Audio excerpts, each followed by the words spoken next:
Hi, everybody. It's Vanessa here with Tempest, and today we are talking to Alison Jaenicke, who is the Assistant Director of Creative Writing at Penn State. How are you doing, Alison? I'm doing great, Vanessa. Thanks for doing this today. Yes, thank you for joining me. Really excited to talk to you. So Alison, like I said, does creative writing at Penn State, and she's going to be kind of involved with the Theater Fest this year. And so we wanted to talk to her this morning about her experience with writing and also about what she has coming in the festival. So the first question that I have for you is, what is your journey in writing like? Tell us about it. Well, one thing I didn't mention to you when we were chatting before this was that I just got back from a 3-day writing, reading retreat, camping retreat out at Black Moshannon State Park, which is only about half an hour from State College. But it's been such an intense semester with the remote learning and with everything that's been happening in the world with pandemics and protests. It was really great to just go and unplug in this cell-free, cell phone free, video free, zone, and just hike and read and write. So I'm feeling like pretty energized at this point. But your question about my journey, so that's the last step on my writing journey. But I guess my creative writing journey kind of began in college when I went away to University of Virginia planning to be a marketing major, which, maybe a lot of college students can relate to that you go to college intending one thing and then something else comes up. And then I realized I really would rather do something more creative. Like I took writing classes and I loved them, and I was taking photography classes and I loved them. And my father said, "You are not going to go to school and be a photography major. You may as well just drop out right now." I hope my dad doesn't see this. I'm really not blaming him, but I decided I would major in English, and I would then add an econ major so that it would be a sort of more solid degree. But I spent a lot of time in college taking writing classes, loving them, going to readings at UVA was just a really rich ground to be an English major, and still is. There were writers there at the time who are really famous writers. Peter Taylor was still teaching there. Ann Beattie was teaching there.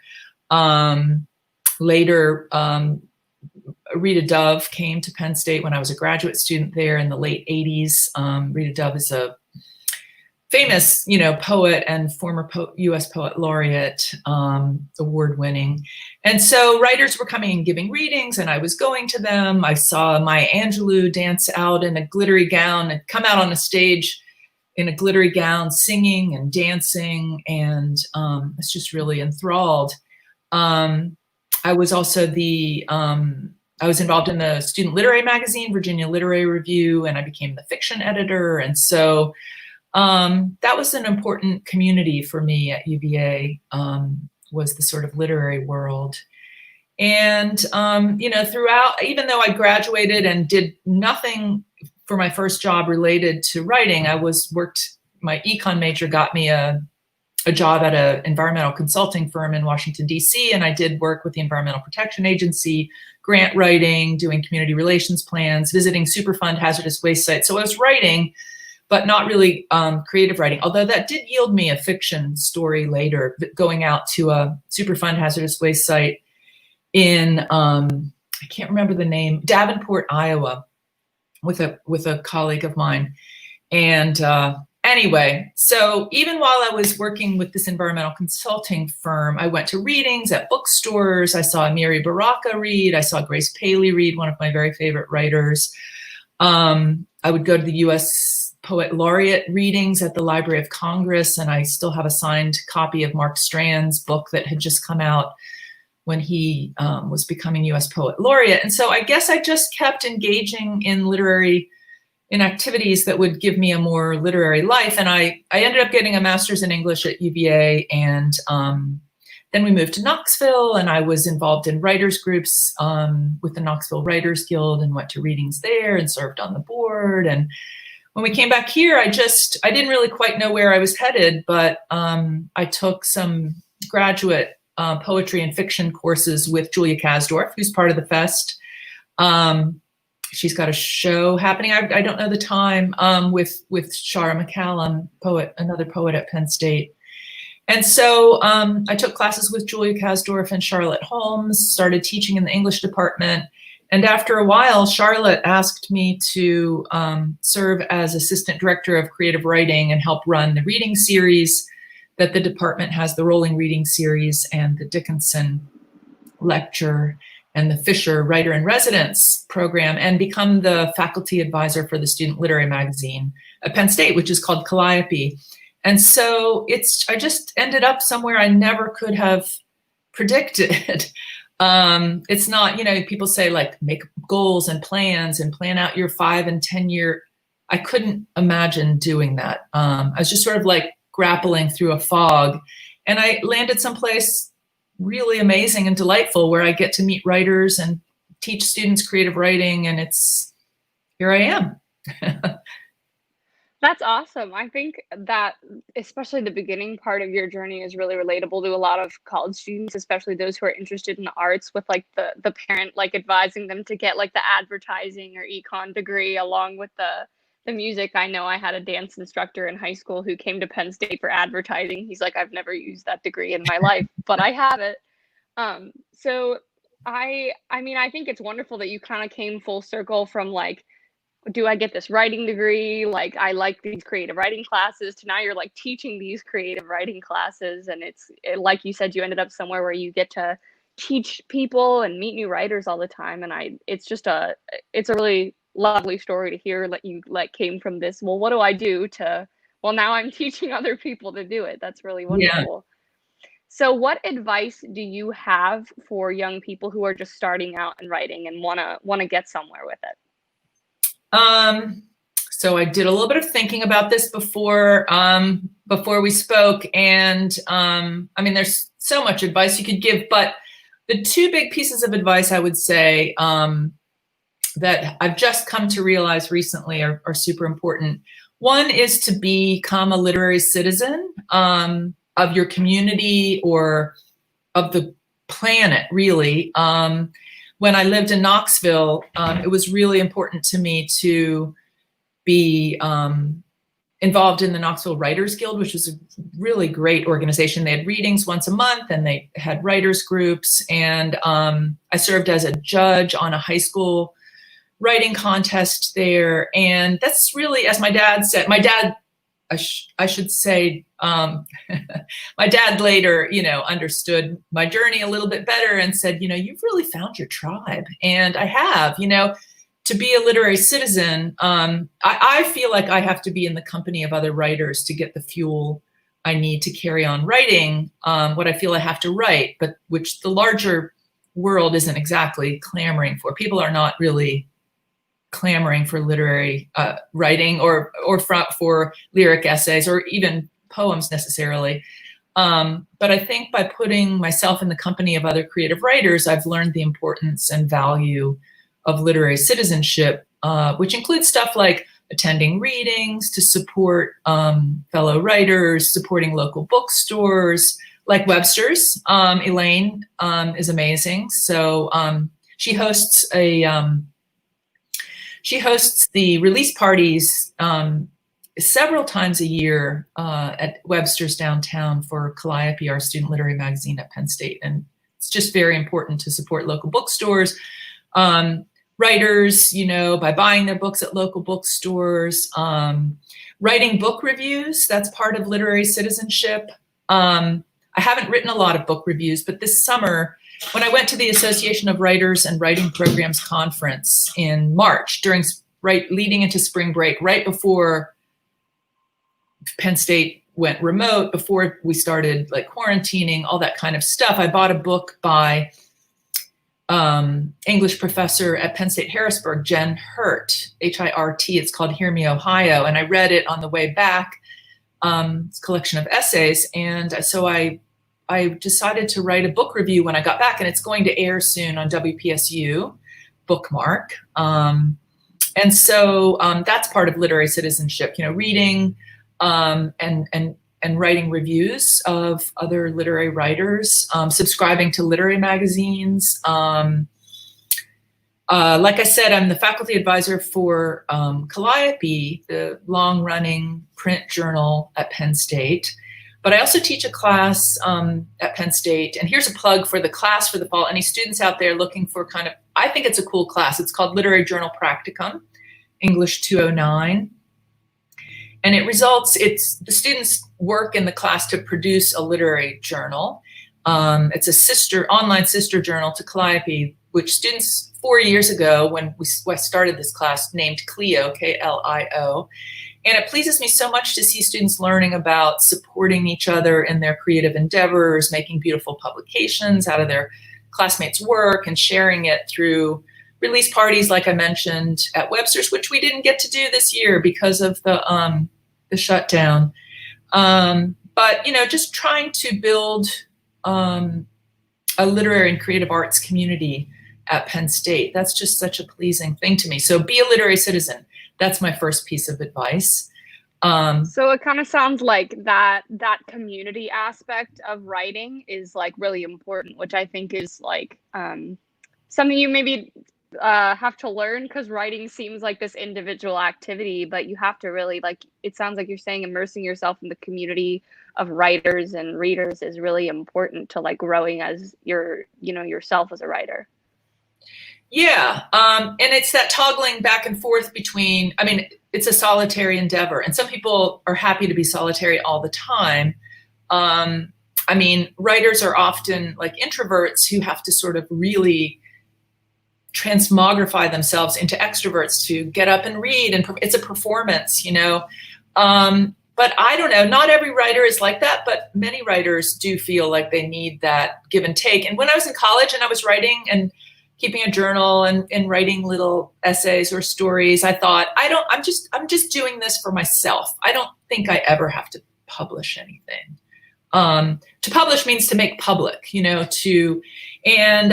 don't need to make this public. This is just for me. And yet over time I realized, you're really trying to communicate truths about life through writing. And if you just do that for yourself, it's, I don't know, not making that connection. I just couldn't stomach that anymore. So then you got to get up your nerve to publish and to read your writing. And that all began to come together for me when I was involved with the Knoxville Writers Guild in the late 90s. So yeah, I think community. The community and the publicness, I guess I'll say, publicity of the writing kind of, it's not, it changes it a little bit. It changes your perspective of it, even if it's something you weren't expecting to like need to publish. It kind of, having that community helps you grow, it seems. Yeah. And in fact, like in this sort of, we're all this sort of web of people, independent, but connected, speaking to each other and trying to make sense of the world in the most artful way possible. And one encounter I had in Knoxville, I'll share. It was this writer, Jeannie McDonald. She and her husband, journalist Fred Brown, had just published a book about snake handlers in the Appalachian, in the Smoky Mountains and other parts of Appalachia. And she read something I had submitted to a contest. Oh, and I won a contest from the Knoxville Writers Guild, and that was very affirming. But she asked if she could take me out for a cup of coffee, and she said, Alison, you're a really good writer, and you need to start sending your stuff out. I think you don't really believe in yourself enough. And I was just really taken aback. Like, I remember I saw her one time in, it was like the equivalent of like a TJ Maxx or a Home Goods or some Bed Bath and Beyond or something. I was like, what is this like famous writer person doing out shopping? It just seemed like like she's in this one world that's not a world that I get to occupy. So for her to like talk to me in Home Goods and then take me out to coffee and just give me that bit of affirmation just meant the world to me. And she said, like, I was like, well, where am I going to send stuff out? She's like, send stuff out to the Carolina Review, send stuff out. And to this review, to that review. And those writers in Knoxville just made it seem like if you want to be a writer and you commit yourself to the craft and, you can do it. Like we can all be storytellers. It's not some, clique or some club that you can't enter. So that's really important part of, I mean, it's so just that giving affirmation to younger writers seems an important part of literary citizenship. Right, and that can only happen in like a community where the old, like the older writers, so to speak, get to speak to the newer writers about what they're doing. So Yeah. that is wonderful advice. And I remember you said there were two things. So what is your second thing that you wanted to say to young writers?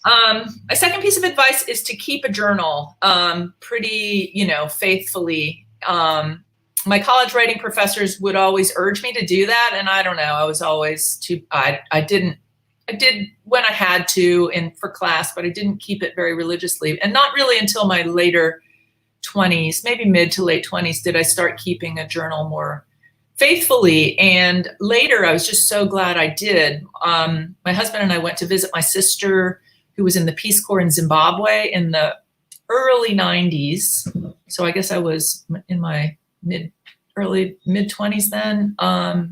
No, I guess I was in my 30s. Anyway, it doesn't matter. I was younger. And I kept a travel journal as we traveled around Zimbabwe for 3 weeks. And later my sister had an accident. She was run over by a truck when she was riding her bike in her village, in this remote village in Zimbabwe. And so the notes I kept from, and after her accident, which was really horrendous, I really couldn't keep a journal, but decades later, I went back and I used parts of that travel journal to write an essay about my sister's, about our time in Zimbabwe, about my sister's work there, about the accident, about the recovery. And it was published in Isthmus too, but only in the print journal. And it was later noted as notable in Best American Essays 2016. So it was a very successful essay called I Slept Well If You Slept Well. And I think if I had not kept that journal, I would not have been able to write that essay quite as effectively. Even Snap, I had a journal that I was keeping as we traveled down through the Carolinas camping. And that the journal entry became the seed of Snap, which then, then it leads you to research about, lots of things about Snapchat, about the accident. So anyway, I find that keeping a journal it's good for your mental health, but it also can be a germinator for ideas for stories or poems or essays. So it's like giving your future self material for writing almost. Exactly. Like you kind of write it down so that you don't, they always say that with science too, don't trust yourself to just remember everything, just write it down. And it's the same way with writing. You kind of write about that experience so that you can like live that moment again and really write about it in a way that kind of does it justice, because you wrote about it while you were there experiencing it. Yeah, and interestingly, I am like, my son calls me a hoarder, but I keep I've thrown away some letter. I was a big letter writer throughout my whole life. I had pen pals in India and France and Slovenia when I was a teenager, and then I had a number of friends who went into the Peace Corps, and my sister went into the Peace Corps, and I wrote a lot to my grandparents and my aunts and uncles in Western Pennsylvania, where I was born. And so I kept all those letters, and those letters fed into the essay that I was talking about too, about Zimbabwe. So just I feel bad that we don't write letters anymore, but we have different forms of communication. So yeah, it almost just sounds like documenting, what's happening gives you, like I said, gives your future self stuff to write about and to write about well. So I think that's another just great keeping a record. Yeah, keeping a record of this time. I mean, we're witnesses to this unprecedented moment in history. So I guess I would just encourage everybody it may seem mundane right now. You're stuck in the house, you're making bread, you're watching, you're binge watching Schitt's Creek, whatever. But this will seem interesting to people looking back. Yeah, like people's kids and grandkids are going to ask about this someday. Like, what did you do when it was COVID-19? Weren't you alive? Like all of that is, it's really going to, impact. So The last thing that I wanted to ask you about, and you kind of started talking about it, but SNAP, which is the essay that you're going to be sharing with us for the Theater and Dance Fest. So tell us a little bit more about SNAP and just how it came to be and what it is. So after I published that one essay that was relatively successful for literary journal standards, that I Slept Well If You Slept Well, it was recognized, as I mentioned. So the editors of Isthmus said, hey, we're launching this online, we're renovating an online edition of Isthmus Review, which is out of Seattle. Was out of Seattle. Now they've stopped publication this year, but they asked if I had any nonfiction, and I said, well, I'm working on this weird little thing about this, thing that happened while we were traveling south, camping along the coast during spring break of 2018, and how, do you want to take a look at this? And so then they said, yeah, sure. So I worked with. It's so great to have an editor too to say, well, could you say more about this? And it's when you're writing in solitude all the time and you've only got yourself to look at the work. I mean, getting a writing group, I think, is another piece of advice I would add. But so anyway, I wrote that completely in solitude using my journal as a seed, and then Isthmus decided to publish it on their online edition. But it will air. So it was about witnessing the attempted rescue of two young men who jumped from a pier into the ocean in Curie Beach, North Carolina, while my husband and I were just hanging out. We were camping at Carolina Beach State Park, and we were hanging out at Curie Beach on sort of a cold day. We were eating lunch in a cafe and looking out and seeing all these rescue workers go by and go into the ocean to save someone, but it was sort of a mystery. We saw one guy pulled out of the ocean, taken away in an ambulance.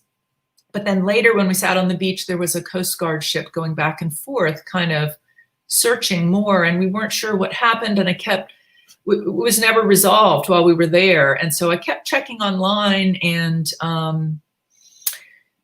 didn't learn until later, until we returned to State College, that the body of this other second young man who had jumped off the pier that day had come ashore farther down the coast. And so the essay is about that experience, but it's also sort of about how the World Wide Web kind of connects us. These young men, they were in their early 20s. They were like jumping that day off the pier for fun, and they were capturing it on Snapchat. And later in the spring, when I went to look and see what had happened with that guy, you could still watch the Snapchat video. I know you talked about looking for the Snapchat video now and not being able to, it's gone, but at that time it was still there. And so it led me to meditate on the permanence of stuff, our lives, these bits of our lives collected online, like this interview, like it's gonna be online, but for how long? That essay Snap that was published online in 2018, now that website's gone. The Isthmus is no longer maintaining it. So the only way to find it is to go onto the Wayback Machine. I don't know if you guys know about that, but the Wayback Machine, which captures websites at particular moments, snapshots of them. And so you can go back, it's an archive of websites. So that's what, when people say things published online can never truly be erased, there are things like this Wayback Machine that archives them. So anyway, the essay meditates on a lot of things. That's the thing I love about essays. It's just sort of a wandering search for meaning. Like, why does this, you're motivated, an essayist is sort of motivated by this question, like, why does this story capture my mind and stick and keep spinning in my mind so much? So the essay meditates on the ways social media and online connectivity both support us and connect us, but can also sort of sap us, because if we're connected to everybody in the world, then we have to care about everybody in the world, and they have to occupy our mind space for who knows how long. So that's why it was great to go away for 3 days to Black Moshannon State Park, where there's no cell service and where I didn't have to receive texts from people. Not like I'm in huge demand, but just, taking yourself away from texts and email and Facebook and online news for a few days. It's really a replenishing kind of thing. So anyway, the essay snap is going to I read it right in this very space in my home and recorded it, and it's going to be part of the word stock portion of this year's fest. So, like Alison just said, you will be able to hear Alison's recording of Snap, which is a really excellent essay. I got to get a sneak peek of it, and it's just a really great piece of writing. And if you can tune in for Wordstock, please do. If you want to see the schedule for Theater Fest to see when everything will be coming up, go to centralpatheater.com. It's all on there. And make sure to join us for Wordstock to hear Alison Jaenicke's essay Snap, which, like I said, is just a really great piece of writing. Alison, thank you so much for talking to me this morning and for being part of the theater festival.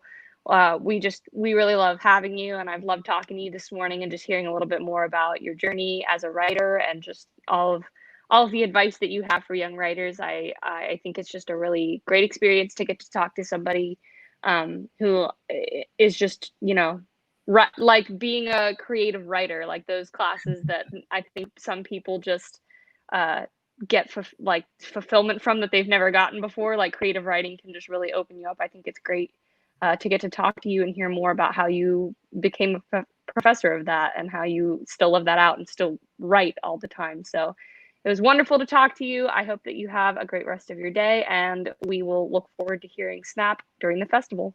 Thanks, Vanessa. Thanks for everything. Bye. Bye.